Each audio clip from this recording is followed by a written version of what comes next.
Hello friends, നമസ്കാരം. Welcome to Sangeetha's food gallery. നമുക്കിന്ന് crispy ആയിട്ടുള്ള ചില്ലി ചിക്കൻ എങ്ങനെയാണ് ചെയ്യുന്നത് നോക്കാം.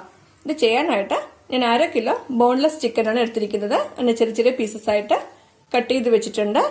ഇനി നമുക്കിതിലേക്ക് കോട്ടിങ്ങിന് ആവശ്യമായിട്ടുള്ള മസാലകളൊക്കെ ചേർത്ത് കൊടുക്കാം. ഇതിലേക്ക് 2 ടീസ്പൂൺ ഇഞ്ചി വെളുത്തുള്ളി പേസ്റ്റ് ചേർത്ത് കൊടുക്കണ്ട. ഇനി ഇതിലേക്ക് 1 ടീസ്പൂൺ നല്ല എരിവുള്ള മുളക് പൊടി ചേർത്ത് കൊടുക്കണ്ട. ഇനി ഇതിലേക്ക് 1 ടീസ്പൂൺ കാശ്മീരി മുളക് പൊടി ചേർത്ത് കൊടുക്കണ്ട. ഇത് കളറിന് വേണ്ടിയിട്ടാണ് ചേർക്കുന്നത്. നിങ്ങൾക്ക് വേണമെങ്കിൽ ഫുഡ് കളർ വേണമെങ്കിൽ ഫുഡ് കളർ കുറച്ച് ചേർക്കാം. പക്ഷെ ഞാൻ അതിന് പകരമായിട്ട് കാശ്മീരി മുളക് പൊടിയാണ് ചേർക്കുന്നത്.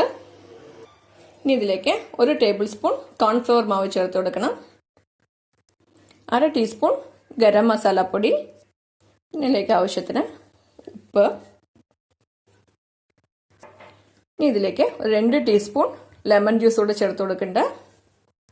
ഇനി ഇതിലേക്ക് 1 ടീസ്പൂൺ അരിപ്പൊടി കൂടെ ചേർത്ത് കൊടുക്കണ്ട. ഇത് ഓപ്ഷനിലാണ്, വേണമെങ്കിൽ മാത്രം ചേർത്താൽ മതി. ഇനി ഇതെല്ലാം കൂടിയിട്ട് നന്നായിട്ടൊന്ന് മിക്സ് ചെയ്ത് കൊടുക്കുക. നന്നായിട്ട് എല്ലാ ഭാഗത്തും മസാലയൊക്കെ പിടിക്കുന്ന വിധത്തിൽ മിക്സ് ചെയ്ത് കൊടുക്കണം. നിങ്ങൾക്ക് വെള്ളം ആവശ്യമുണ്ടെങ്കിൽ മാത്രം ഇത്തിരി ചേർത്ത് കൊടുത്താൽ മതി കേട്ടോ. ഇപ്പോൾ ചിക്കനിലേക്ക് മസാലയൊക്കെ നന്നായിട്ട് പുരട്ടി വെച്ചിട്ടുണ്ട്. ഇനി നമുക്കിത് 1/2 മണിക്കൂർ റെസ്റ്റ് ചെയ്യാൻ വേണ്ടി വെക്കാം. അതിനുശേഷം നമുക്കിതിനെ ഫ്രൈ ചെയ്തെടുക്കാം. ചിക്കൻ റെസ്റ്റ് ചെയ്യാൻ വെച്ചിട്ട് 1/2 മണിക്കൂർ ആയിട്ടുണ്ട്. അപ്പോൾ ഞാനൊരു കടായിൽ എണ്ണ ഒഴിച്ച് ചൂടാക്കാൻ വെച്ചിട്ടുണ്ട്. എണ്ണ നന്നായി ചൂടായി കഴിഞ്ഞു. ഇതിലേക്ക് ചിക്കൻ കഷ്ണങ്ങൾ ചേർത്ത് ഫ്രൈ ചെയ്തെടുക്കാം.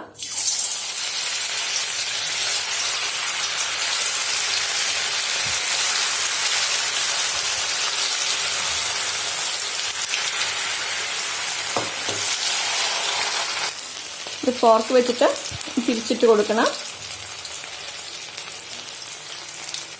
ഇതൊക്കെ നന്നായിട്ട് ഫ്രൈ ആയിട്ടുണ്ട്. ഇനി നമുക്കിത് കോരി മാറ്റി വെക്കാം. ഇതൊരു പ്ലേറ്റിലേക്ക് മാറ്റി വെച്ച് കൊടുത്തിട്ടുണ്ട്. ഇനി അടുത്ത ബാച്ച് ചിക്കൻ പീസസ് നമുക്ക് ചേർത്ത് കൊടുക്കാം.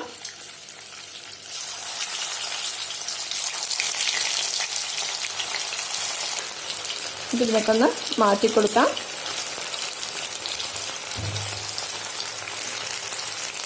അപ്പോൾ അടുത്ത ബാച്ച് ചിക്കന് നന്നായിട്ട് ഫ്രൈ ആയി കഴിഞ്ഞു. ഇതിനെ മാറ്റി വയ്ക്കാം. ഇതേപോലെ തന്നെ നമ്മളെല്ലാ ചിക്കൻ പീസസും ഫ്രൈ ചെയ്തെടുക്കണം. ഇപ്പോൾ എല്ലാ ചിക്കൻ പീസസും ഫ്രൈ ചെയ്ത് കഴിഞ്ഞു. ഇനി ഇതിലേക്ക് കുറച്ച് കറിവേപ്പില ചേർത്ത് ഫ്രൈ ചെയ്തെടുക്കണം.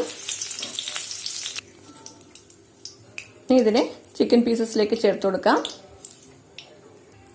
ഇനി 2 പച്ചമുളക് കീറി ചേർത്ത് ഇതിനെ നമുക്ക് ഫ്രൈ ചെയ്തെടുക്കാം.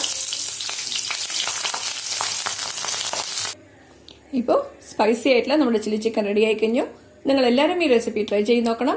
ഇഷ്ടമായെങ്കിൽ ലൈക്ക് ചെയ്യാനും ഷെയർ ചെയ്യാനും സബ്സ്ക്രൈബ് ചെയ്യാനും മറക്കരുത്. നിങ്ങളുടെ ഫീഡ്ബാക്ക് അറിയിക്കും വേണം. Thanks for watching.